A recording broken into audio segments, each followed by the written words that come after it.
Torniamo in Italia, a Napoli. Oggi l'ultimo saluto a Pasquale Apicella, il poliziotto morto 2 settimane fa mentre cercava di sventare una rapina. La nostra inviata è Anna Mazzone.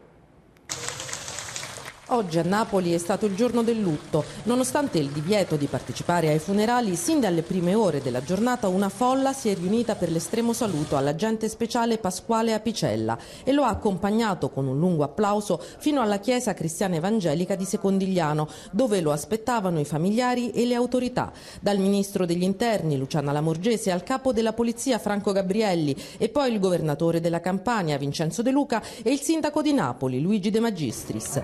Lino Apicella aveva 37 anni e 2 bimbi piccoli. Nella notte tra il 26 e il 27 aprile scorso, durante l'inseguimento di una banda di 4 rapinatori che avevano assaltato un bancomat, è stato coinvolto in uno scontro frontale con la vettura dei criminali. Il collega al suo fianco è rimasto ferito, ma per lui non c'è stata speranza.